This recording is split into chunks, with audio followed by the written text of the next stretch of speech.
पोरांनी आज चिकन तंदूरचं नियोजन केलं होतं, पण आमच्या सोबत असं काहीतरी होईल असं वाटलं नव्हतं. तर मंडळी, मी आहे ब्लॉगर ओमी आणि तुमचं आपल्या छोट्याशा ब्लॉग मध्ये स्वागत आहे. हॉप रायडिंगचा थरारक प्रवास करता आम्ही निघालो होतो आमच्या पार्टीच्या लोकेशनवर. तेवढ्यात आपल्या चिनू भाऊला त्याची मैत्रीण पुढे दिसली. मग त्यानं मैत्रिणीला कट मारला आणि आम्ही पुढे निघालो. वाटलं होतं आजच्या पार्टीचं आपलं लोकेशन तर एकदम खतरनाक आहे, पण हे लोकेशन आमचं फसलं होतं. शिव म्हणला होता व्ह्यू लय भारी आहे, पण आता हे पवन चक्कीच्या खाली घेऊन आलाय.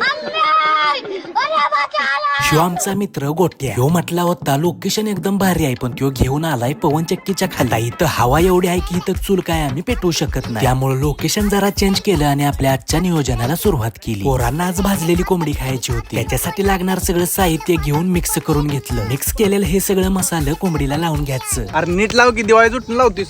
Sorry sorry.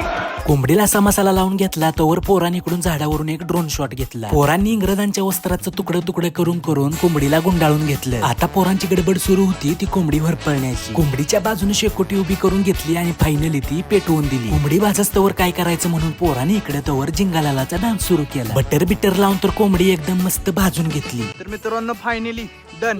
जरा बी वेळ न घालवता पोरांनी तोपर्यंत इकडे बुकना मारायला सुरुवात केली. तर मग हा छोटासा व्हिडिओ तुम्हाला कसा वाटला कमेंट करून नक्की सांगा. व्हिडिओ आवडला असला तर व्हिडिओला लाईक करा, शेअर करा, कमेंट करा आणि आपल्या पेजला आत्ताच फॉलो करून टाका.